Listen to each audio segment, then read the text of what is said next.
JB, good to see you, brother. How you doing? Sorry, I started a bit late. I was trying to see if I can somehow, fix the issue with X and Restream. Unfortunately, it still hasn't been resolved. Hoping it gets resolved soon. Artistic, good to see you as well. How you doing? How's things? How are you doing today, Miles? I'm doing good. Good to see you as well, Comatose. How you doing? How's things? So sorry about that. Starting a bit late. Yeah, still can't get essentially in some sort of way for X and Restream to connect. Miles, why always Clarity Act delay? Ask the Democratic Party, I'll be honest with you. How's your day been, Miles and family? Lena, good to see you as well. How you doing? Day's been good. It's been busy, I would have to say.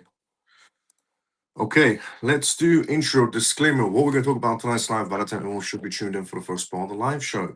Welcome to the CMF Live if you're watching this for the first time ever. The CMF stands for Crypto Mouse Family. My name is Miles. You can tune to this live Monday to Friday, 10 p.m. London time onwards for the most recent news regarding cryptocurrencies, CBDCs, AI politics, and regulations. Pretty much all the information you should know about regarding the world completely transforming into a digital space. The disclaimer of this live show, as always, is not financial advice, not political advice, and whatever I say is only for entertainment purposes. This is episode 444 of the CMF Live Show. Everyone's watching right now. And also, CMF members, if you have already, thank you so much. If you haven't, by the way, before I say this, disclaimer of this live show, not financial advice, not political advice, and whatever I say is only for entertainment purposes. Now, CMF members, if you have already, thank you so much. If you haven't, essentially retweet this live show. Click these three buttons at the top or the three buttons at the bottom, click share to profile, and essentially share the live show like that to your X profiles, because there's still an issue with restreaming X, so it doesn't come up as a post, which means we can't, repost it like how we used to. Still, hoping essentially gets resolved soon. But if you have, thank you so much. If you already retweeted by sharing to your profile on X, if you haven't, CMF members, take 5 seconds to retweet this to your profiles by clicking three dots and share the profile. Now, we're going to be covering a mixture of news on tonight's live show. We're going to be covering essentially news from essentially, what's happening to Bitcoin again, following tech stocks. We're going to talk about tonight's live show regarding the New York Stock Exchange and regarding tokenization in that matter. We're also going to talk about tonight's live regarding essentially some prospective news coming in from like major CEOs, you could pretty much say, or behemoths inside the institutional sector. We're also going to talk about the macroeconomic effects inside the market space, and we're going to talk about essentially Bitwise filing in for and getting involved in prediction market spaces, which was a very niche market space, you could pretty much say, when it first started out, but now behemoths like Bitwise want to get involved in that, essentially in that sector. We're also going to talk about World Liberty Financial Project, which is the Trump family essentially crypto project on tonight's live. We're going to go through news essentially regarding, Bitcoin mining corporations once again, their latest data that's just essentially being revealed. And we're also obviously going to be talking about tonight's live regarding some Ripple news and some Ethereum news and so on. Now, the first news we are going to be covering is Bitcoin, AI, and cool-off periods and tech stocks. Before we talk about that, let's go start the comment section first. Let's see what's happening there, and then we'll go straight into the first news on tonight's live. So, let's see where we're at. We were here. Hello, Miles and CMF. Scott, good to see you, brother. How you doing? What time will the war start? It's an interesting question. Right now, there has been news that Iran's skies have been closed. ITV News today, about 20 minutes ago, ITV News in the UK said that Trump looks like he's about to attack Iran, and that this war is going to be not like a few day type of war scenario. It's going to be weeks of war with Iran. And Iran's skies have been closed. There has been a explosion in Iran from an ammunition factory, and so on, so on. So it does seem like we're edging very, very close to an actual war between the US, Israel, and Iran, and maybe possibly Russia might get involved in China, North Korea, and so on. It's quite of a big escalation, you could pretty much say, and the ramifications are going to be a massive shock towards the market space. We just have to see how it plays out. We were just talking about it yesterday regarding this war scenario, what could possibly happen. Also, if you haven't checked it out, go and check out my newest and latest Substack, obviously after this live show. I release one article per day to inform you essentially what's happening around the world and, how you can analyze things correctly. And I've done it in such a manner where I want to, well, my quote is essentially, bridging institutional thinking to retail understanding, essentially is what I'm trying to do. Simplify everything, as I always do on this live show, simplify institutional thinking and bring it to retail section. That's exactly what I'm doing with my Substacks. One essentially article a day. If you haven't checked it out, go and check it out. It's very important for you to check it out after this live show. I've revealed a lot of information and it's all free. Now, let's see where we're at. More inside the comment section. We were here. I'm tired of the delays. Everybody is. I'll be honest with you, Scott. Hi, Miles. CryptoQs. Good to see you. How you doing? Even Miles and CMF. Jason, good to see you as well. How you doing? Share the live. Let's go, Scott. Morning, Miles and CMF. Shelly, good to see you as well. How you doing? How you been? What up, Miles and CMF? Ray, good to see you as well, brother. How you doing? Even Miles and CMF. Joe, good to see you as well. How you doing? Scott, let's go. Hello, Miles. T, good to see you as well. How you doing? CryptoQs, good to see you as well. How you doing once again? X layout's gone strange again. I don't know what's happening, I'll be honest. Good evening, Miles and Fami. Ian, good to see you. How you doing? So we are looking at a big crash because of the war. A shock is more, what it essentially is. The Substack was good today too. I like the perspective. Let's go, Scott. Thank you so much for the kind comment. Now, Bitcoin stabilizes essentially while crypto stocks bounce as AI bubble fears cool. So there's a situation going on where yesterday we talked about it, and it's not just my perspective for the longest time. It's many perspectives inside the institutional sector, from CEOs to CFOs to founders, all of them describing essentially Bitcoin's market space as maybe not digital gold, but more on the side of following tech stocks. Interestingly, the digital asset market experienced a rally, essentially a relief rally in equity markets, even as Bitcoin remained range bond. According to CoinDesk, Bitcoin stayed volatile but flat, fluctuating near the $67,000 mark, while crypto-linked essentially stocks saw a significant bounce following a week of heavy selling. So here are the key market drivers. Cooling AI fears. The primary catalyst for the bounce in crypto stocks was a shift in the sentiment regarding the AI sector.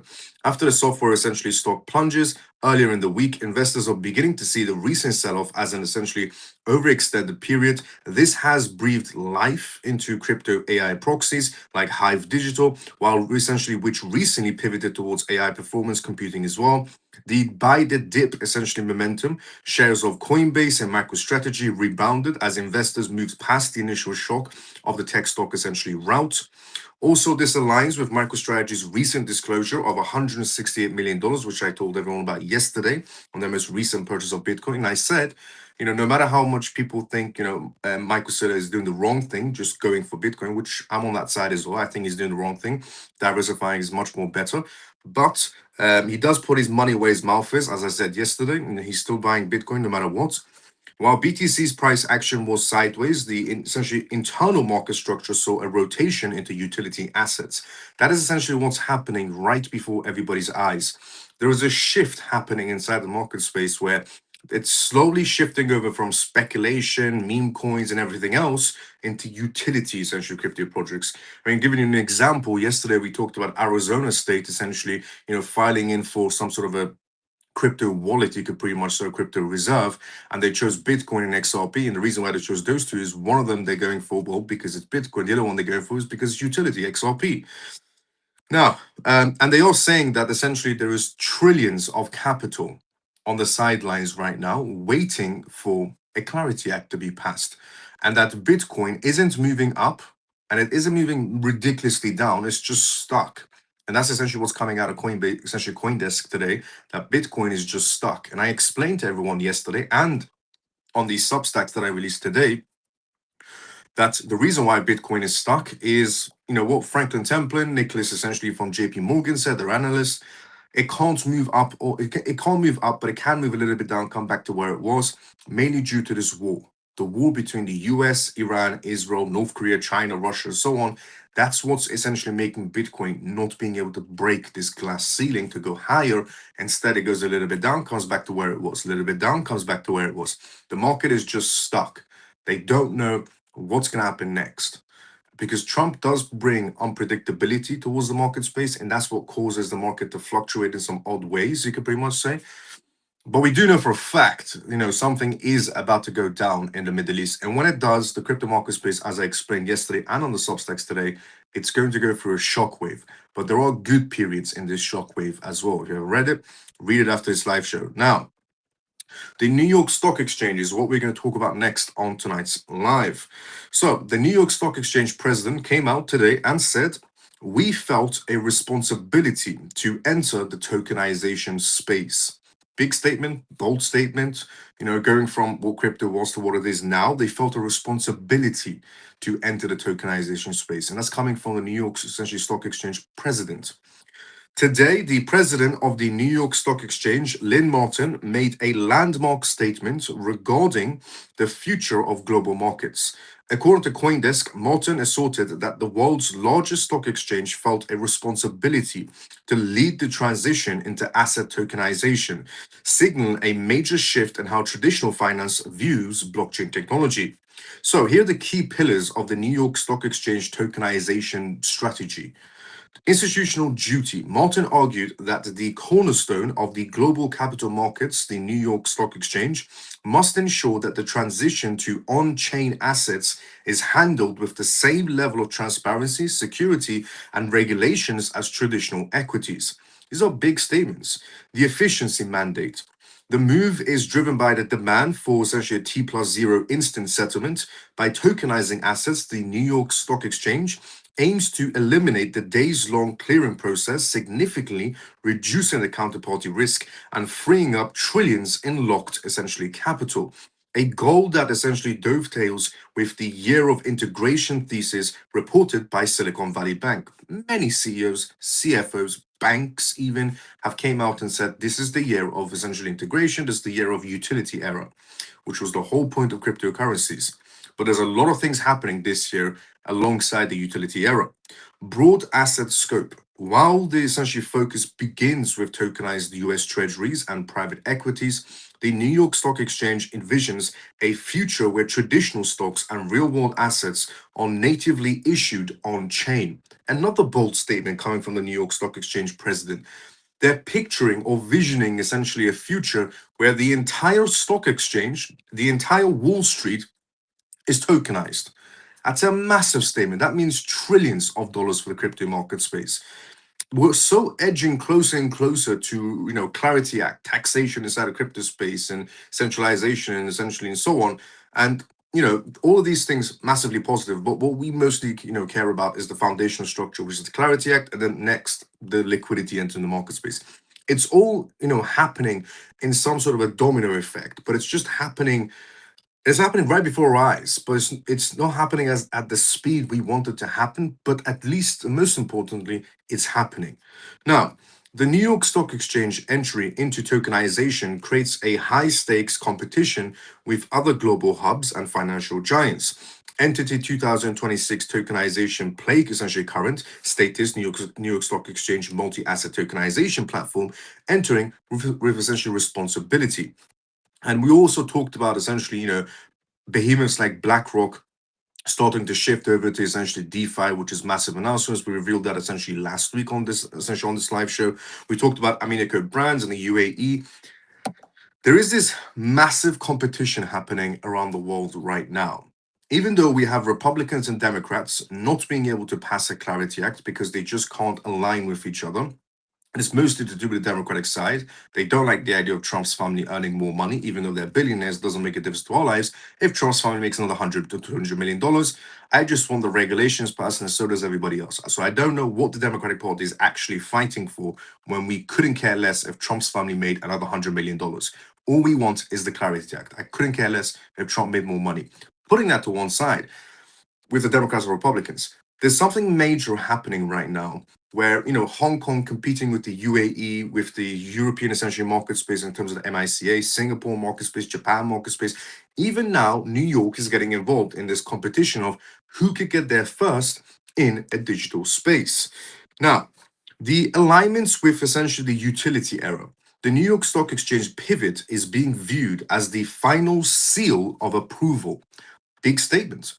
New York Stock Exchange entering the tokenization space, and from the president of New York Stock Exchange saying it's our responsibility to make this transition happen, is the final seal of approval for blockchain industries that this is it. We've reached pretty much the finishing line.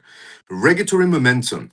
The timing is critical as the White House Yield Summit and the Clarity Act debates reach essentially a fever pitch. Martin's comments suggest that the legacy institutions are no longer waiting for permission, they are actively shaping the regulatory outcomes. Market resilience. This news is provided essentially a crucial fundamental flaw today. While Bitcoin remains volatile but flat near $67,000, the New York Stock Exchange commitment to the underlying technology proves that the utility era is decoupling from simple price speculation, which is another word we love to hear inside the crypto space, decoupling, because utility means decouple. It also means liquidity. And by decouple, I mean we decouple from Bitcoin's footsteps. XRP decouples, XLM decouples, HBAR decouples, AVAX decouples, Ethereum decouples, Solana decouples, and the list goes on.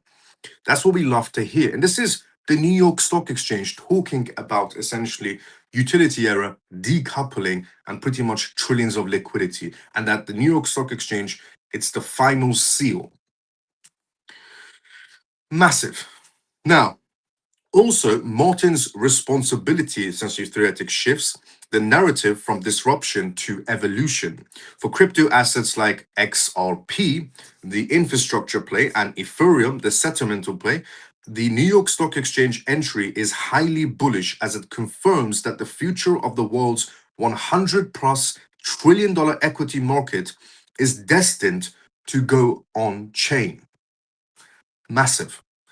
Now, again, you might not be seeing price action. You're hearing all these bullish, essentially, announcements from the New York Stock Exchange. You're not seeing the price action happen. Two reasons, as I said, we still don't have a Clarity Act. And also, this war scenario that's essentially brewing up is keeping the market stuck for essentially for a little bit of a time period. But it is something that needs to happen because for the world to go digital, every centralized bank needs to be on the same page for the world to go fully digital. Under this, long time ago, we talked about the World Economic Forum on this live show. We talked about essentially the Rothschild family in terms of centralized banks and so on and so on. Every centralized bank for this new world order to work on needs to be on the same page. And there are certain centralized banks that really aren't on the same page. And one of those banks is Iran's bank, and another one is North Korea's. So that needs to happen as well for a full-on digital world. Also, Iran's market space will provide a tremendous amount of liquidity. So many things positive will come from the Iranian government toppling essentially downwards for the Iranian people and for the Western nations as well. Now, moving on from that to David Solomon. Before we talk about David Solomon, let's go inside the comment section first. Let's see what's happening there, and then we'll go straight into the next news, which is also David Solomon is Goldman Sachs' CEO. So let's see what's happening inside the comment section first, and then we go straight into the next news. We were here, I think.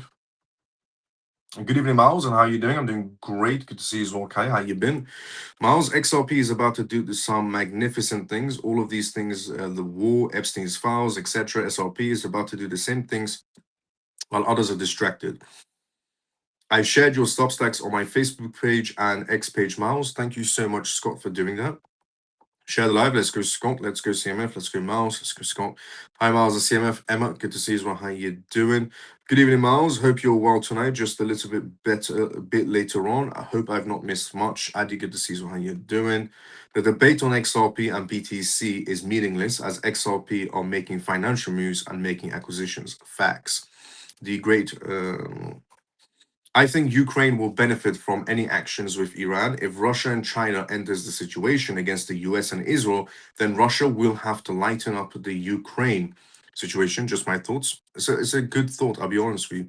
I will take some of my profits and invest in some of the war-torn countries as they essentially work towards their infrastructure, make little money, and then withdraw it essentially and relax. Why not? When the Iranian government topples, Iran will become an absolute hotspot for essentially investments under the Shah. When the Islamic Republic of Iran collapses, Iran will become a hotspot for investments. it will make Dubai look like eBay, pretty much. I am continuing to the dollar cost average, XRP, XLM, XDC, HBAR, SHX, Flare. Let's go, Scott. Stormy, good to see you. How you doing? I'm confident in both the latter two. I am hopeful. Let's go. Regulation, facts. If the Democrats weren't so idiotic, regulations could have controlled what the Trump family did in crypto. I agree 100%. Stupidity cost them. Now it's time to move forward. I agree 100%. Just my humble opinion. Scott, fully agree with you 100%. And I'll be very honest, the Democratic Party did this to themselves 100%. And also, it just shows that their real issue isn't Trump. Their real issue is the crypto sector. I can't wait to hear that everything has decoupled from BTC. My prayers will be answered. Let's go, Scott. How's it going? Woodhouse, good to see you. How you doing, brother? How you been? Hi, Miles. Good to see you. Nia, good to see you as well. How you doing? Long time. A lot of people are buying gold from gold-producing countries using USDT as payments. Is it legit even when regulations are not yet in place? Yes and no. It's type of a gray area, but it does depend on which nations they buy it from. If you buy gold from the UAE using USDT, then it's legal. But it depends on the nation that essentially you want to buy it from. Nice. Let's go, Nia. Make the buy look like eBay. How long do you think it'll take until it will collapse? Now, David Solomon. I own very little, essentially, Bitcoin, but Goldman Sachs is watching closely. Goldman Sachs' CEO, David Solomon, provided a candid look into his personal portfolio and the bank's stance on digital assets. Speaking with CoinDesk, Solomon tempered, essentially, the institutional mania by revealing that while he personally holds very little Bitcoin, the firm remains deeply engaged with the sector's evolution. It's quite of a big announcement, you could say as well, that the CEO of Goldman Sachs owns essentially some sort of cryptocurrencies. It's not just that his client base essentially owns cryptocurrency through his platform, but he also owns some crypto as well. Personal stance versus essentially institutional strategy. Solomon clarified that his personal investment in Bitcoin is minimal, describing it as tiny part of his portfolio. However, he emphasized that his personal holdings do not reflect Goldman Sachs' professional commitment to building digital asset infrastructure for its clients. The wait and see approach. Essentially echoing the cautious sentiment of Mike essentially McGlone, Solomon noted that he remains focused on whether the asset can truly decouple from tech stocks, a link that has been highlighted by the recent $67,000 essentially stock price. Solomon pivoted the conversation towards asset tokenization, aligning with today's essentially comments from the New York Stock Exchange president. He retreated that Goldman Sachs' real interest lies in the plumbing when it comes to blockchain, using blockchain to tokenize real-world assets like private credit and real estate to improve settlement speeds. Solomon's conservative personal stance creates an interesting contrast with other major headlines from the week, essentially leader equity stance, action, David Solomon, personal skeptic, who used to be a personal skeptic, now essentially holds a tiny portion of Bitcoin in his crypto portfolio, is quite of a major move. Solomon's comments highlighted the ongoing tug of war in 2026 also inside the market space. While Arizona advances their bills for state essential reserves and institutions like Pillar, the leaders of the old guard, like Goldman Sachs and JP Morgan, are maintaining a public image of measured, essentially cautioned, even as their essentially firms aggressively build the tech sector to that $2 trillion unlock market stage. JP Morgan in the past few days have also made, their analysts have made very positive announcements towards the market space, how far this market space is going to grow. We're inside the utility era. One by one, major CEOs or presidents in this case are coming out backing the crypto space and essentially saying, we're not waiting a lot. Essentially, we're not waiting around for the Republicans and Democrats to finally come to the conclusion, which is good. Do you know what that means? That means that when we do pass the Clarity Act, the foundation has already been built by Wall Street, the behemoths inside the institutional sector, the banks, and so on and so on. Because if they were waiting around for the Clarity Act to pass, then start building the foundation, that's when we're going to have issues, because then there'll be another year of nothing happening. So I like that the institutions, Goldman Sachs, Franklin Templeton, BNY Mellon, JP Morgan, list goes on, they're actually taking initiative and building that foundation while the discussion is happening between the yield scenario for the Genius Act for stablecoins and the essentially Republicans and Democrats for the Clarity Act. I like how they're taking initiative and they're building the foundation while things are being discussed. They're not just sitting on the sidelines, folding their arms, waiting for a resolution, and then go, okay, let's get up and do some work. No, they're already doing the work. They're putting the work in already, just waiting for the green light. That's what I like. They're building the foundation already. Now, Bitwise is what we're going to talk about next on tonight's live. Bitwise essentially files for election prediction markets and ETFs and ahead of the 2026 midterms. So, asset management firm Bitwise essentially filed for a groundbreaking ETF designed to track crypto-based prediction markets, especially tied to the US elections in 2026 and 2028. Prediction markets were essentially, a niche market space and even penalized under Biden's administration. One of the biggest essentially prediction markets out there, poly market, was absolutely penalized by essentially the Biden administration. The CEO was even sent to prison after Trump's administration released him from prison. And prediction markets absolutely went, skyrocketing. Everybody wants to be involved right now. And it also can be used as some sort of form of data of where the market is essentially going to be going psychologically, essentially, because it's not just about reading the news or reading the charts or essentially understanding contracts, but if you have information of where people are going to put their bets down, where people are going to place essentially their bets on the market space, that helps you out quite a lot, especially when it comes to trading, or you just want to tell which side the market's going to go. Because as I said, it's not people voting, yes, I think this is going to happen, or no, I think this is going to happen. People are putting their money down to say, yes, I think this is going to happen. If you have the majority going one way, you can tell where the market space is about to go. And it's, going from what it was to now, Bitwise wants to be involved essentially in the prediction market space, quite a big move. So focus on poly market and beyond. The proposed ETF aims to provide institutional exposure to the liquidity and wisdom of the crowd, found essentially on decentralized prediction markets like Polymarket and Drift.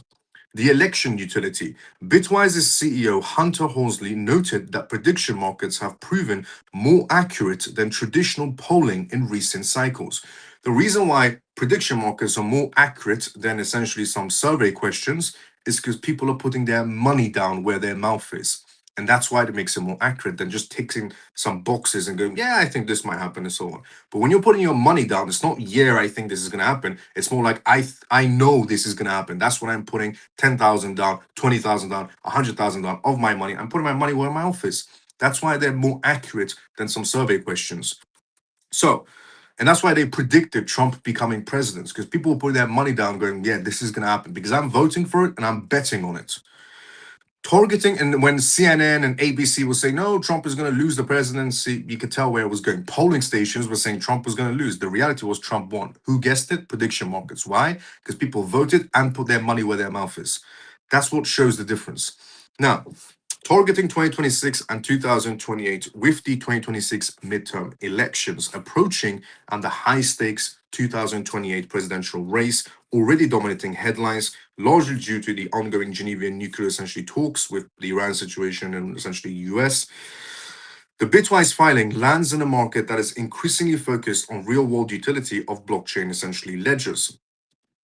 The feature essentially traditional polling crypto prediction markets and sensitives and voluntary essentially participation, financial skin in the game, pretty much.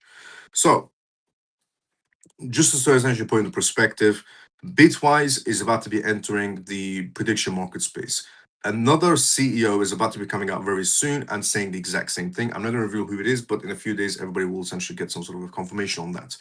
But prediction markets are genuinely becoming the next big thing alongside tokenization as well. And, alongside the plumbing, the decoupling, the utility era, these are all the keywords we honestly are loving right now and the hearing inside the market space. Foundation is being built, tokenization on the way, trillions of dollars to be unlocked, Clarity Act, utility era, decoupling. These are all the words we wanted to hear a few years back, and we're hearing it now.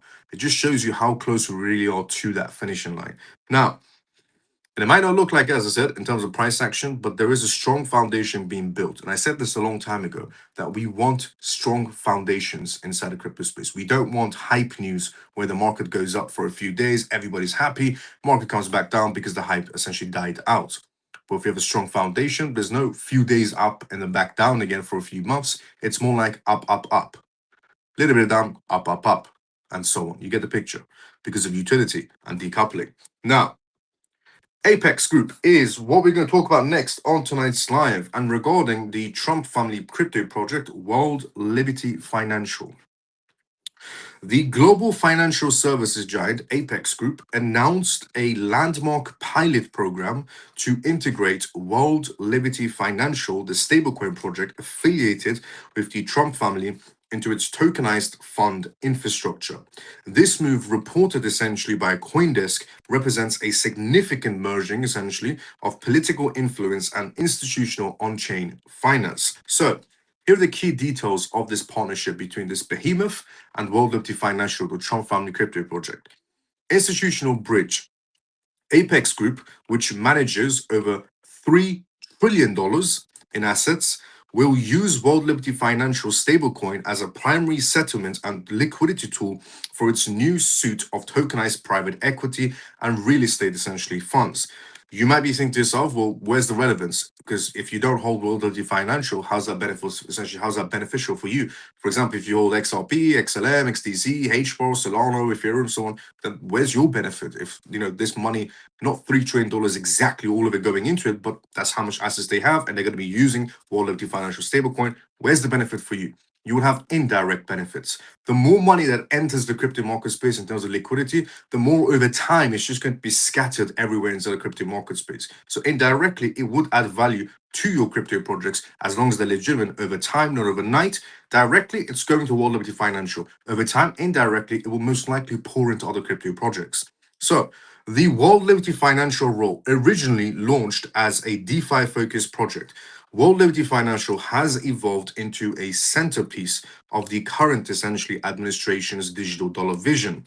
By using World Liberty Financial for fund subscriptions and distributions, Apex aims to offer instant settlements, essentially, in its global client base.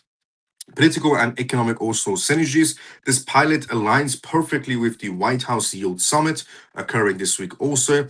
It positions World Liberty Financial not just essentially as a retail asset, but as a critical piece of regulated utility infrastructure for the multi-trillion-dollar alternative investment industry. The partnership between Apex and World Liberty Financial highlights the broader shift in 2026 market spaces towards state-aligned digital assets. This is, honestly, a massive, massive, massive announcement from essentially Apex Group, World Liberty Financial. Great news for the crypto space, but not still as big as the president of the New York Stock Exchange saying they are the final seal of approval. Now, moving on essentially from that to Riot platforms. Before we talk about Riot platforms, let's go inside the comment section first. Let's see what's happening there. And then we're straight into the next news. So we were here. Pure, good to see you as well. How you doing, evening, mate? Remember, Miles has Substacks and they are informative. Let's go, Scott, for saying that. Absolutely, they are. Remember, Miles has Substacks, informative. LOL, Katon, and Leon are BS projects that are overly issues like to take over XRP. Like what? This why I am buying all the financial. This is why I'm buying World Liberty Financial Token as well. Okay, it's Thompson. And yeah, Katon and Lena essentially trying to go against XRP. I mean, there's no competition. I'm sorry, just there's no competition. A bunch of developers building a crypto project or foundation has no comparison to the behemoth of a $40 to $50 billion valuation company like Ripple. There's just no competition. What are your thoughts regarding World Liberty Financial now? Good question. What are my thoughts regarding World Liberty Financial project now? Do I think it's a must buy in some sort of ways? I still don't believe it's a must buy. I don't, because we've got to understand one thing. Apex Group has chosen World Liberty Financial in terms of their stablecoin to lead the way. I'll guarantee you, somewhere down the line, World Liberty Apex Group is going to say we're going to also start using XRP Ledger and Solana and Ethereum and this and that, and that's just exactly what's going to happen. I don't like the idea of any crypto projects linked to celebrities, athletes, or politicians because it damages the credibility of that crypto project over time. The Trump family, right now, they're leading the United States. No doubt about it. President Trump is the president of the United States. Essentially, he's an valuable asset. He's a very valuable asset right now to the American people and towards the crypto market space because of the doors he's opening so far for us. But we've got to understand once his presidency comes to an end, he loses quite a bit of leverage.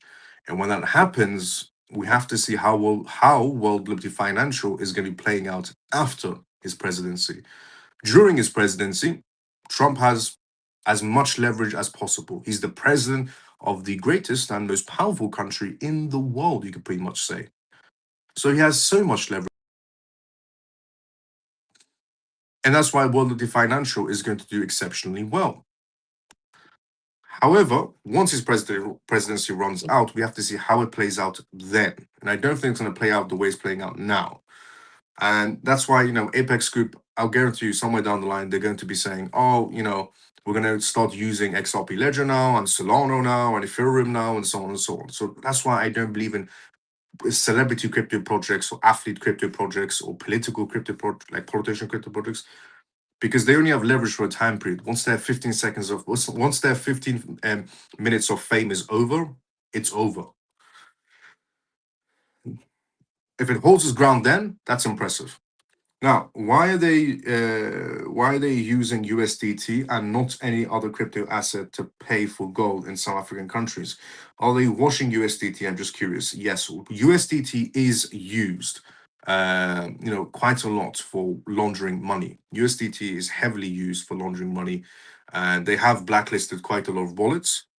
Russia was using USDT to launder money. Venezuela was using USDT to launder money. A lot of wealthy criminal organized families use USDT around the world to launder money. Iran uses USDT to launder money. North Korea uses USDT to launder money. China uses USDT to launder money. You get the grasp of the situation.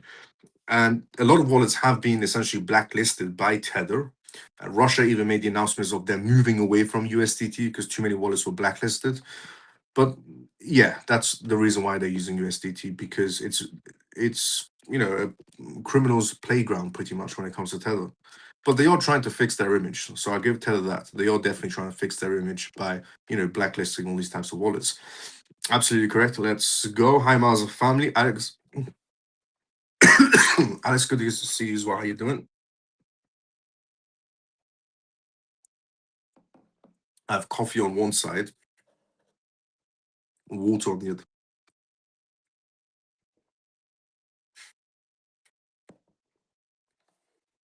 Hi, Miles of family. Alex, good to see you as well. How you doing? Ripple and World Financial are going to become a bank. Let's go. Facts. Let's go, Ray. Let's go, Thompson.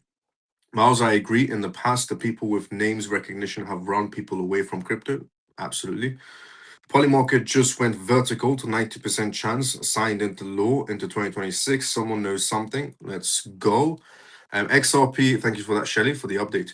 XRP, XLM, XDC, HBAR, SHX, and Flare. Let's go, Scott. I agree, celebrities can hurt a project, especially based on past occurrences. Facts. What other tokens should we be watching out for in terms of privacy tokens in relation to Iran? Great question, Shelly. Regarding this, essentially, situation that's happening in the Middle East with Iran, the US, and essentially North Korea, Russia, China, Israel. Once this war kicks off, certain crypto projects, you might see them essentially shoot up. Now, when the war starts, the market will go into a stage of shock. So the markets will dump. It will just go into a stage of shock because that's what typically happens. Is it going to play out how it typically happens? Most likely, yes. A very minimal chance, no. Now, what will happen after the market shock period is crypto will find some sort of balance to come back up. Iran is a sanctioned country, which means they need money to to continue this war. Iran's currency is as useful as toilet paper. I'm being very genuinely honest. So they need something essentially to buy weaponry with. So they need crypto, in other words, to buy weaponry with. Now, Iran's government has an immense amount of Bitcoin mining corporations. If you didn't know, under the table, Iran has been mining Bitcoin for the longest time. So they have some Bitcoin to play around with. They have some essentially USDT to play around with. Iran also uses Shiba Inu to launder money sometimes. They even use the other one, which is what's the opposite of Shiba Inu? The other new one that came a long time ago, meme coin as well. The green one. They use that one too. They don't use Dodge.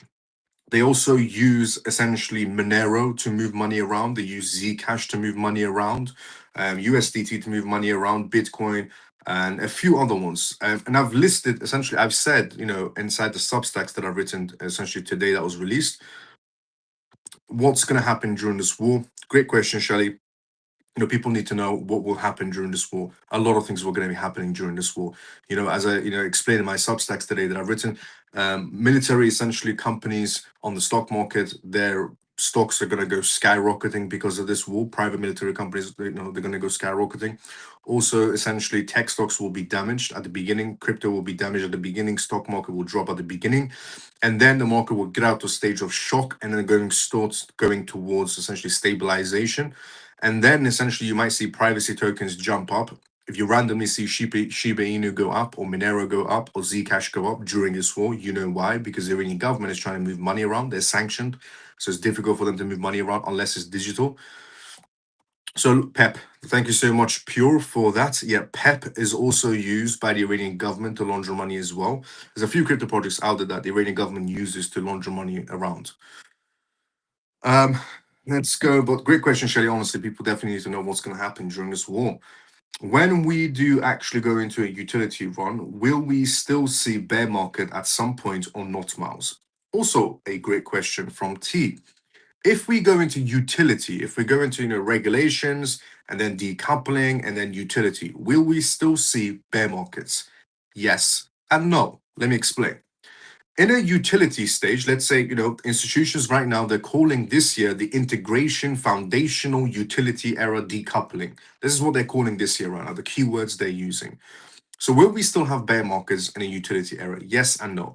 What I mean by that is, yes, we still would have certain bear markets essentially inside the market space because the majority of the crypto space doesn't have utility. They've been bluffing all these years. Under regulations, it will be proven which crypto project essentially has utility and has contracts in place and licensing in place and so on. And also, it will show which crypto projects don't really have any licensing. They have some sort of utility, but zero contracts in place. And if they do have some contracts, it's probably minimal. And that's what's going to split the market space up also. There's going to be the decoupling where everybody decouples from Bitcoin pretty much, except the bad projects. The bad projects will still follow Bitcoin's footsteps, and they would experience bear markets. Whereas the good projects that actually have utility, they wouldn't necessarily be experiencing bear markets. Let me give an example. Let's say we're inside a utility era right now. Let's say, for example, XRP is being used as essentially a medium of payments between banks on an international level or domestic level or so on. And we go through a bear market period. Tech stocks go down, AI goes through another boost, essentially a bubble scenario. Let's say tech stocks go down, Bitcoin once again follows tech stocks. Is XRP essentially going to go down with it? Here's the thing. If XRP is being used for its utility on an international level, globally, there's millions, billions of payments happening left, right, and center. Every millisecond, everybody's trying to do a transaction. Is that going to affect XRP's price? Not much, no. Because it's being used for its utility. The reason why we can experience bear markets now is because there's no utility, there's no foundation, there's no regulation. And because of that, if we go into a bear market, everybody goes into a bear market. If we go into a bull market, everybody goes into a bull market. But in a utility market space, products that have utility are being used 24/7 internationally. 24/7 they're being used. So it's difficult for a bear market to bring that project down because it has utility and it's being used 24/7 to move millions to billions or trillions, even at one point, around the world. It's difficult for that project to come down. So yes and no, we will experience bear markets. Certain crypto projects will experience it. Certain crypto projects won't. Same goes essentially for Solana. If it's being used for utility purposes, it could be difficult for it to essentially come back down.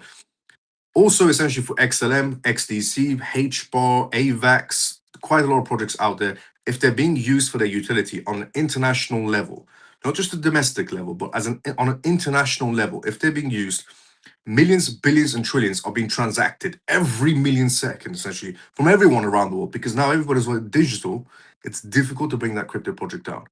It all depends on how far they've advanced and how much liquidity is being moved every second. Then you can assess, would the bear market bring it down or drop it pretty much? If it's not that much being moved on it and it's the early stages of utility, then it can affect it to bring it a little bit down. But if we're talking about the whole world is digital, for example, everybody's using essentially blockchain for payments, then it's going to be difficult to bring that crypto project down. So that's why it's a yes or no type of scenario. Crap projects will experience bear markets all the time. Utility projects will be difficult for them to come down during bear markets if they're being used internationally, globally, worldwide. If it's the early stages, they can still be affected slightly by bear markets, but not as much as the crap projects that don't have utility. But if it's international, globally, everybody's using it, the world is digital, it's very difficult for that crypto project to come down. Because even if people decide to sell it, it's still being used and still being brought to make payments. Now, great question, honestly. Coffee and water, let's go. Let's go, Ray. Let's go Ripple and XRP. I want to see Ripple ETF and XRP to go up in price. Let's go Scott, great question. Pep, yep, another one essentially Iranian government uses for essentially crypto payments. When do we enter utility run? Will we still see bear markets at the same point of the market, or the same coins? Already answered that. Miles, what currency? I invested in a little Iraqi dinar and Vietnamese dong. Do you see either of these increasing in value due to world military and economic situations? Yes. The Iraqi money that essentially you invested into, when the Iranian government collapses, when the regime of when the Islamic Republic of Iran collapses, countries that will be fixed will be essentially around Iran. So Iran, number one, will be fixed. When the Islamic Republic of Iran collapses and the Shah comes back, the king of Iran comes back, Iran will be fixed, which means their currency over time will pick up in value tremendously. Iraq will also be fixed because no longer is the Iranian government, Islamic Republic of Iran, controlling Iraq's government. And therefore, Iraq will be freed, and therefore their government, essentially their country can also grow, and essentially their money could grow too. Afghanistan will also be freed from the Taliban situation as well. They will also be freed as well because the Shah of Iran, if he does exactly what his grandfather did, when the Shah of Iran, essentially his father, when Reza Pahlavi's father was alive, there was 0 wars in the Middle East. Iraq was a safe country, and essentially Afghanistan was a safe country, Yemen was a safe country, Libya was a safe country, Syria was a safe country. Everybody in the Middle East was a safe country, pretty much, under the Shah, essentially, of Iran, under the king of Iran. When he left, he made that famous speech, if I go, Iran goes. If Iran goes, the Middle East goes. If the Middle East goes, the world goes. And when he did leave 47 years ago, Iran pretty much, toppled down essentially in everything. The Middle East was on war 24/7 until now, and the world has been disrupted since he's left until now as well. So a lot of essentially situations will be resolved. You see how much the Islamic Republic of Iran is causing damage to the world? Can you see how much damage they're causing in every aspect of the world? They are literally like a cancer, a parasite to this world that needs to be removed. But yeah, a lot of countries will be resolved. So if he does do what his father did, which was topple all of these bad people down and essentially stop the funding and so on, yes, all these countries in the Middle East will be fixed. Peace will be restored. Actual peace, not the pretend peace they talk about on ABC News or CNN News or ITV News, essentially, or BBC, which is known as BBC Ayatollah, because that's all they do. They just propaganda support the Iranian government. No, actual peace will be restored in the Middle East. Once you topple down the Iranian regime, the Islamic Republic of Iran, once they're gone, actual peace will be restored to the Middle East because they are the core issue. For 47 years, they took the Middle East hostage. and my own people, the Iranian people.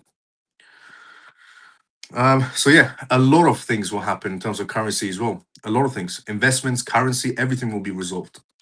It wouldn't be overnight. It will take some time, but it would be resolved. I'd like to make a few dollars and immediately invest in XRP, XLM, XDC, and HPO. Fair enough. Let's go, Miles. Great job as always. Let's go, Scott. Thank you so much. Share the live. Let's go, CMF. Let's go, Scott. Share the live. Let's go. Ondo, also a great project in tokenization. Definitely a crypto project that, if you want to be a part of the tokenization field, Ondo is a great project. They're part of XRP Ledger, Solana, Ethereum, the list goes on. Amazing project, incredible project, honestly, in tokenization sector. Yes, definitely, Shelly. Thank you for reminding me of that. Ondo is a great project, yep. I would certainly look into both Sandbox and Decentraland. Why not if you want to? Glad that I sold some of my silver to buy some. Great answer, Miles. Let's go, T. In the meantime, acquiring more Vietnamese dong. Definitely stacking Vietnamese dong while I'm here for sure. Let's go, Ray. Now, Riot platforms, jobs, 7%. As essentially Starboard value pushes for AI data center pivots. So we talked about AI companies, essentially, we talked about Bitcoin mining corporations turning into AI data centers because it's more profitable for them to just become AI data centers, to turn their entire factory that used to mine Bitcoin into AI data centers, than remaining as Bitcoin essentially mining centers. And since Riot Platform decided to, turn their warehouses into AI data centers, their stocks have jumped up 9% in value. Their shareholders prefer them to be AI data centers than Bitcoin mining corporations. So, shares of Riot platforms have surged nearly 7%, backing the trend of the flat Bitcoin price. The rally was initiated by news that the investor Starboard Value has taken a stake in the company and is aggressively urging the miner to expand into AI data center infrastructure. The HPC mandate, essentially Starboard Value, sent a letter to Riot board arguing that the company's massive power pipeline and existing data center footprint are undervalued as a pure play Bitcoin mining sites. They are pushing for a transition towards high performance computing HPC to support the surging demand for AI model training. Too many essentially, uh, you know, uh, Bitcoin mining essentially warehouses are turning into AI data centers. Capital efficiency. The activist group believes that diversifying into AI services will provide Riot with more stable, non-cynical revenue streams, reducing the company's dependency on the four-year Bitcoin essentially halving cycles. This move mirrors the successful pivot of Hive Digital and BitDeer, which saw their valuations skyrocket in late 2025 after essentially dedicating significant portions of their hash power and rack space to AI workloads. Every Bitcoin mining warehouse so far, company that has turned into an AI data center, their essentially valuations have skyrocketed. Their stock prices are doing better. Their company's profits are skyrocketing since they shifted from Bitcoin mining to AI data centers. Is this going to be a trend that we see more of in 2026? Probably yes, I would have to say, because there was another one that changed their entire company name from Bitmain to some AI data name, and Bitmain was a big player. The intervention of Starboard highlights a broader 2026 trend where Bitcoin miners are rebranding as energy and compute infrastructure firms and shifting away from Bitcoin mining completely. There used to be a time period where people were buying up factories, setting up graphic cards to essentially mint Bitcoin, to mine Bitcoin, because that's the money maker printing machine. Now, the money making printing machine is AI data centers, which in the long term, that's not going to play out very well for Bitcoin's future in the long term. Unless MicroStrategy, Michael Saylor wants to set up his own warehouses, buy Bitcoin from one side and mine it and maintain the infrastructure from the other side.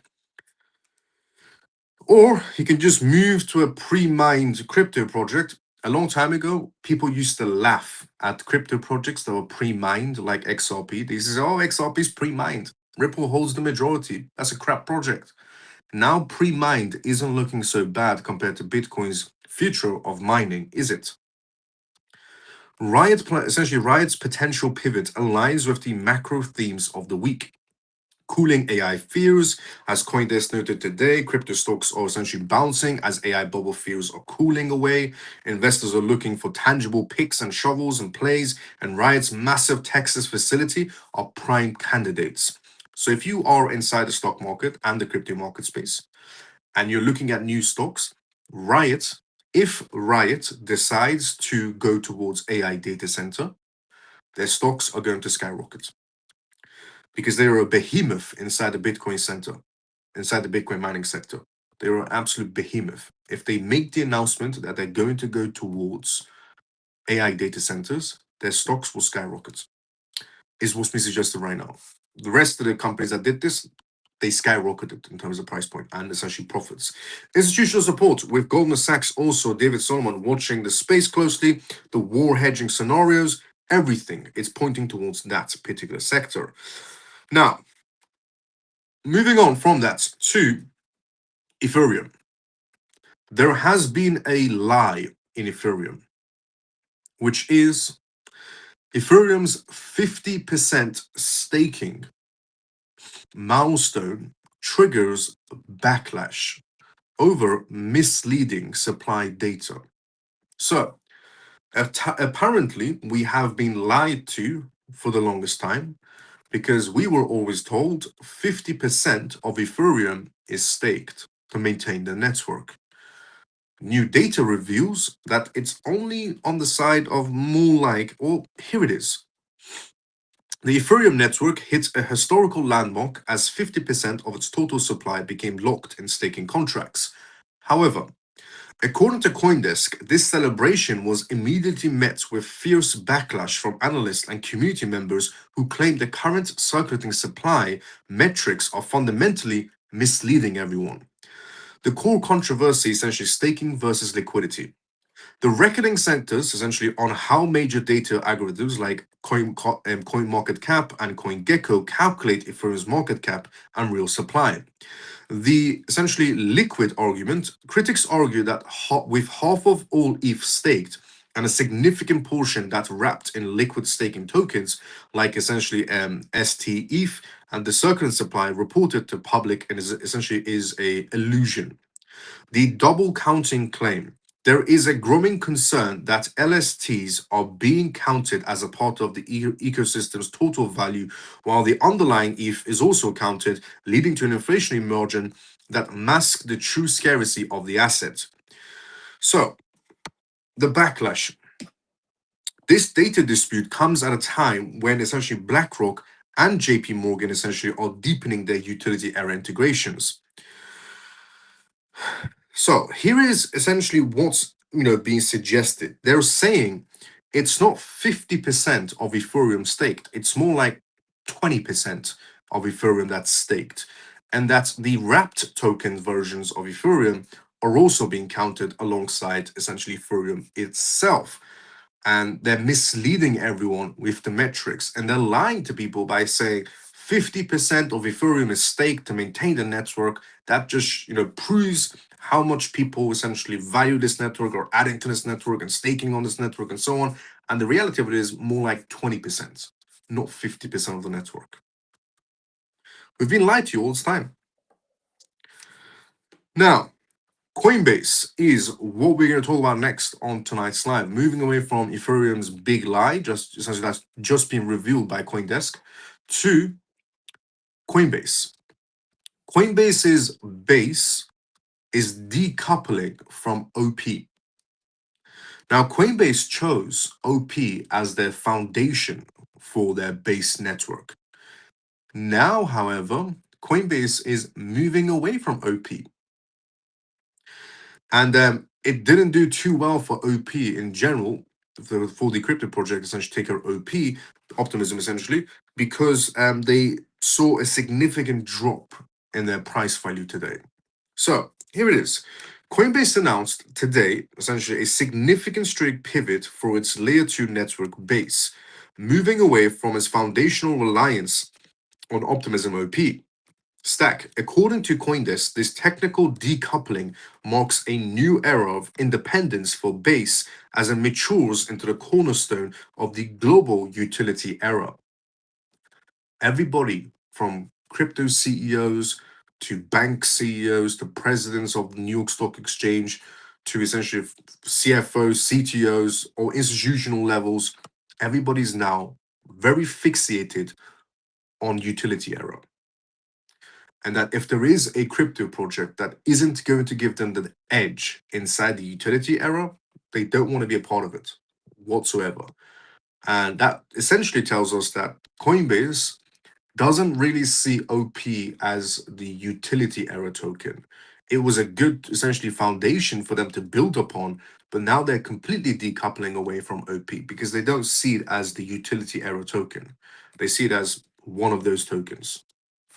So this is how, essentially the utility error is working out.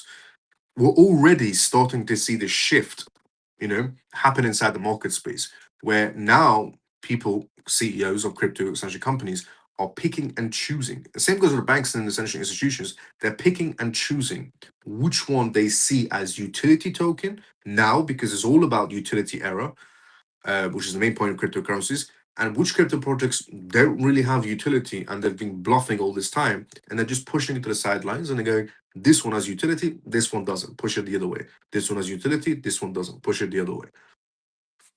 This is what I mean. We're going to find out after the Clarity Act, give it some time, we're going to find out which one actually has utility and which one doesn't. Now, we know for a fact that XRP and the XRP ledger has utility. We know that for a fact. Well, I know that for a fact, based on based on essentially PDF documentations, contracts, licensings, the amount of purchases they've made around the world in terms of buying out global $1 billion essentially corporations to push their way in, the banking charter license. I know for a fact XRP Ledger, XRP itself has utility, and I know for a fact that XRP is playing as the heartbeat of Ripple because that's been mentioned by Brad, the CEO of essentially Ripple, and Monica Long. So I know that for a fact. And I know for a fact that other crypto projects are also going to do exceptionally well on the utility. But it seems like Coinbase doesn't see a future in OP in terms of the utility era we're going to go into and beyond. Pursuit of hyper scalability. And you know what's interesting? When Coinbase came out and mentioned we're going to build our base network on OP, everybody said, why not the XRP Ledger? Why not essentially Solana? Why not Ethereum? Why not this? Why not that? And I said to everyone on this live show on TikTok days, they're going to regret that decision. So while the OP stack essentially provided the initial launchpad for Base, Coinbase engineers are now prioritizing a bespoke architecture. The goal is to move towards zero-knowledge ZK proof, integration and modular data availability layer that can handle the massive transaction volumes expected for entering the crypto market space. They don't believe OP can handle trillions of dollars of liquidity. I don't blame them. At what point do they actually thought, yeah, OP can handle trillions of dollars of essential liquidity? It really can't.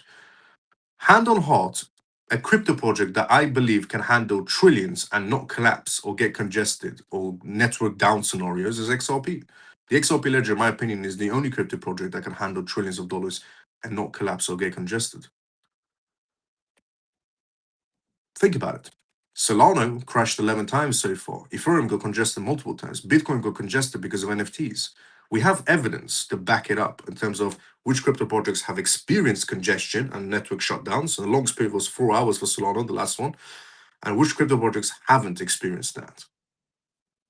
We've also compared the liquidity that's entered into these projects and, XRP's par on par level with Solana, Ethereum, essentially, you could say, and essentially AVAX or HBAR or essentially any of the crypto projects out there. We've seen the amount of money moved in XRP ledger and BNB and so on. They're all par on par the same level. So by moving away from the superchain model of optimism, Coinbase gains more control over its revenue models and essentially sequence fees.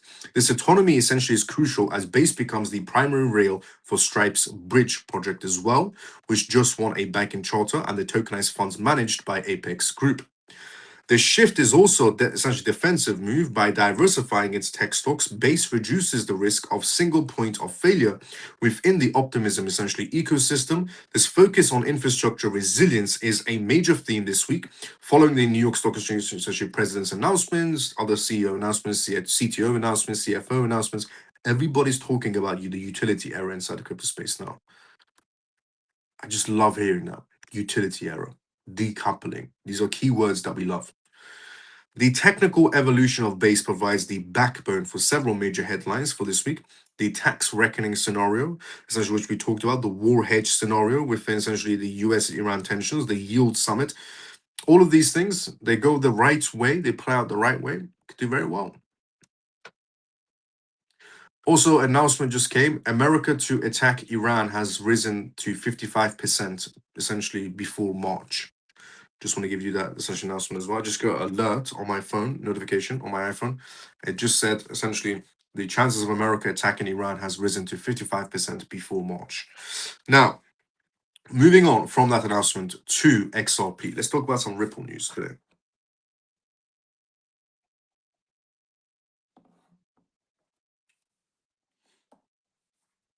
The institutional unlock of XRP.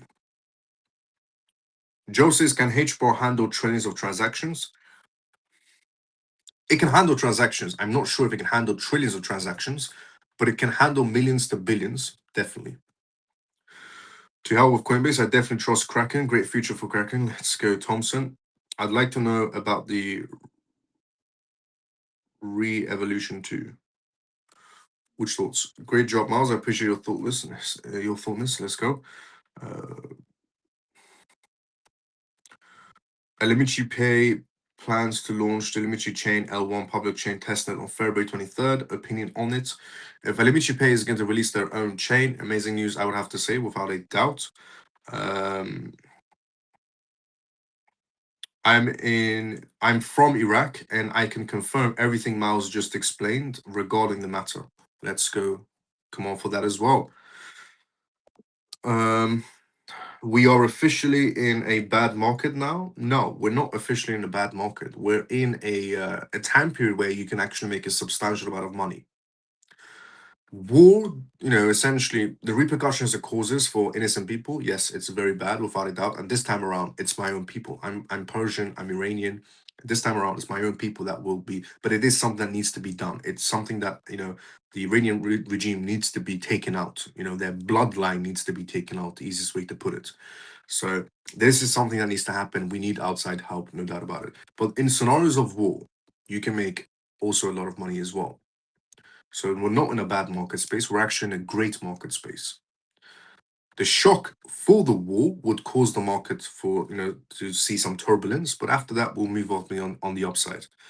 Now, the institutional unlock of XRP. Ledger launches permissioned DEX on mainnet. A massive milestone for the utility era was reached. The XRP Ledger officially launched its first permission decentralized exchange DEX. If you heard about it, if you haven't heard about it, you're about to know about it now. On the mainnet, reported essentially by CoinCentral, this specialized trading environment is designed especially to meet the rigorous compliance needs of regulated financial institutions.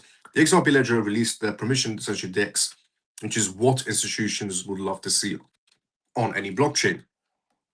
And it's released on the XRP Ledger. The XRP Ledger is miles ahead when it comes to what institutions want compared to any other potential blockchain out there.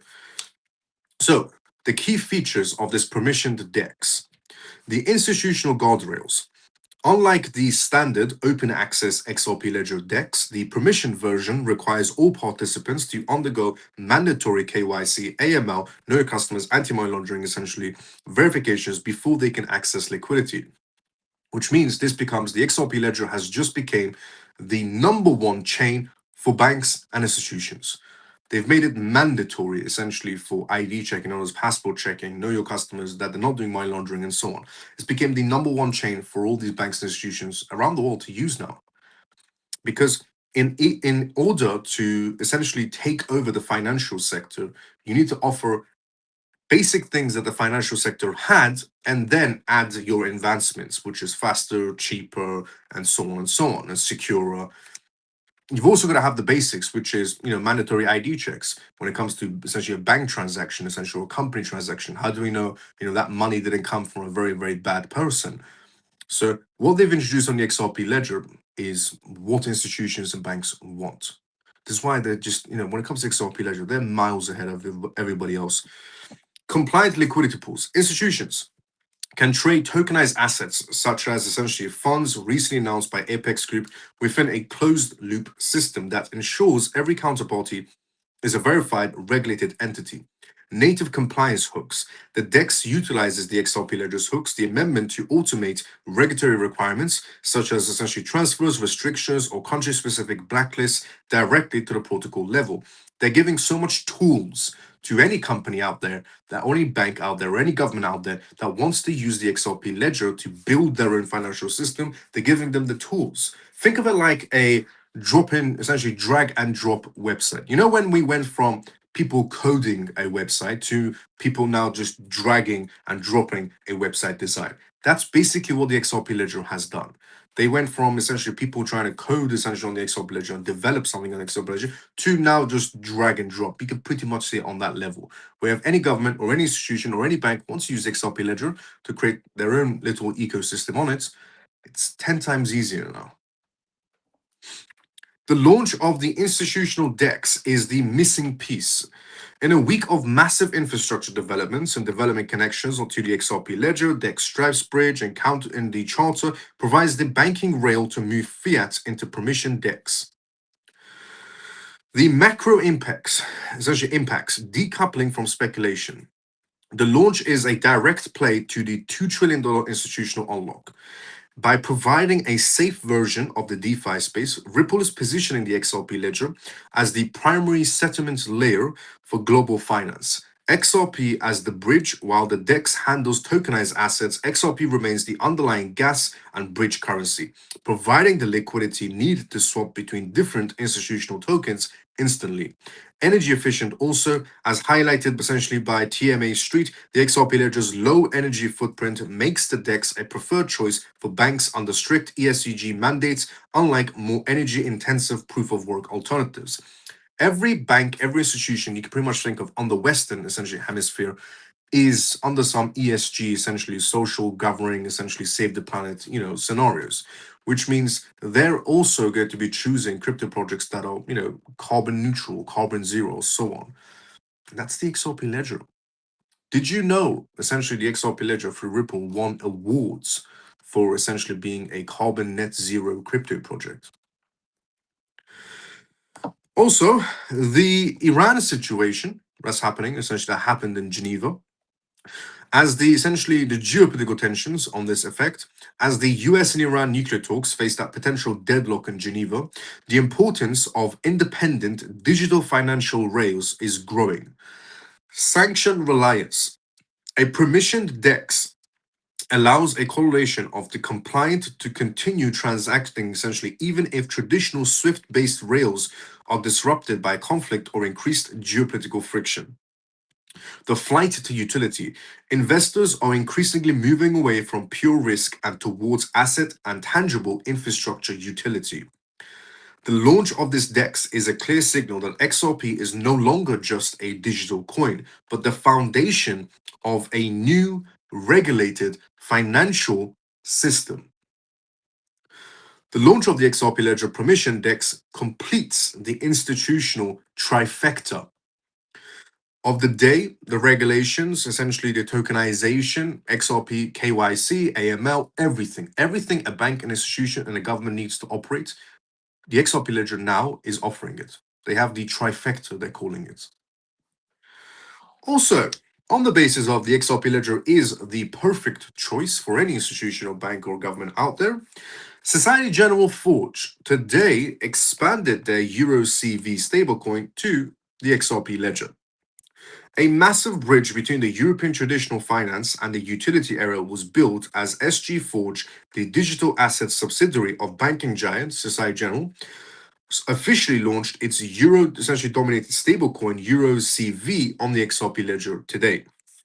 Essentially, this news was reported by Bitcoin World, marks the first time a major GSIB global systematically important bank has natively issued a stablecoin on the XRP ledger, further cementing the ledger as the primary rail for institutional finance. One, here's essentially some of a breakdown. The key strict drivers of the Euro CV launch. One, institutional essentially interoperability. By moving EuroCV to the XRP ledger, SG Forge is tapping into a network designed especially for high-speed, low-cost cross-border settlements. This follows today's launch of the XRP, essentially of the XRP ledger's permission DEX, creating a seamless ecosystem where European institutions can trade tokenized assets against regulated bank-issued euros. So it seems like just after the news was announced regarding the XRP ledger and the DEX and essentially the trifecta they're offering right now to the institutional banks and government sector, the announcement came straight after that Societe Generale has chosen essentially XRP ledger for this footprint. It's already showing that it's working. Two, compliance and security. EuroCV is designed to be fully compliant with the EU MiCA markets and crypto asset regulations. Its expansion into the XRP ledger utilizes the ledger's native check and freeze feature, ensuring that the bank maintains the necessary oversight to meet strict anti-money laundering laws, essentially the AML, and countering essentially CTF standards as well, terror financing. Three, the institutional unlock strategy synergy. The timing of this launch is critical.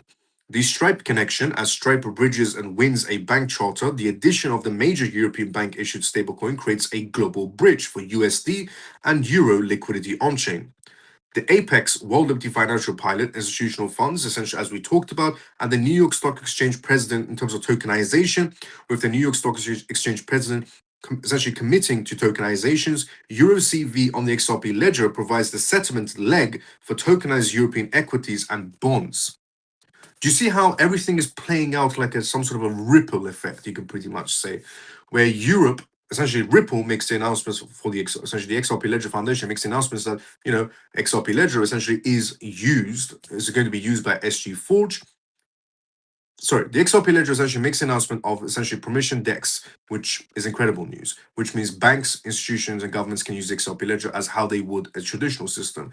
Second, straight away, SG Forge essentially comes out, makes the announcement, Societe Generale makes the announcement that they're going to be using the XRP Ledger for their EuroCV. Third, the New York Stock Exchange president coming out and saying they're going to go into tokenization. Everything is going to get tokenized, which means the European market space and the essentially, which is under the MiCA, and the US, which is going to be under the Clarity Act, and also the tokenization factor. Europe, when they want to interact and when the US wants to essentially transact with Europe, XRP Ledger will play a role through SG Forge. The conflict and currency context. As the essentially also as also the US and Iran nuclear talks in Geneva are essentially reaching a fever pitch, and Vice President JD Vance warms up of potential military actions, the launch of a neutral digital haven is exactly what the market needs. Which means it's also an indication that during this war, not guaranteed, but during this war, we could potentially even see XRP rise in price. Because SWIFT won't be used during this war, I guarantee you that. Russia and Iran are sanctioned from SWIFT from using it, so they need an alternative. And what's been suggested is that the XRP ledger now is playing the neutral role. On that note, also, just to point out one more thing, this launch is expected to trigger a domino effect among other European banks. Analysts are now looking towards HSBC and Deutsche Bank to see if they will follow SG Forge onto the XRP ledger. Keep in mind, Ripple is already a partner of HSBC Bank. Honestly, things are playing out the way we wanted to. It's just we're not seeing the price action, but what we are seeing is the foundation. The foundation is being built right before our eyes. On that note, we have reached the endings of tonight's live. This was the CMF live show. My name is Miles. You can tune to this live Monday, Friday, 10 p.m. London time onwards for the most recent news regarding cryptocurrency, CBDCs, AI politics, and regulations. Disclaimer of this live show, as always, is not financial advice, not political advice, and whatever I say is only for entertainment purposes. And if you retweeted this live show by clicking the three dots essentially and clicking share the profile, or essentially clicking the share button at the bottom, copying the link and pasting it to your X profile, thank you so much. CMF members who have done that by clicking the share button and then sharing it to their profile by copying the link. Thank you so much if you've done that. If you haven't, take 2 seconds to share this live show by sharing it to your profile. Click the share button and essentially copy the link and share it to your profile. On that note, we have reached the endings of tonight's live. This was episode 444 of the CMF live show. So before we do go, obviously, let's go inside the comment section first, and then we will call it a night. So let's see where we're at inside the comment section. If all this good news, why do price keep going down across the crypto space? It's because the market is staggered due to this war. They don't know what's going to happen next. But the most important part is the foundation is being built. Because imagine if the foundation wasn't being built and the institutions and the banks were just sitting on the sidelines going, let's see what happens, and then we'll get starting to build. Instead, they're building.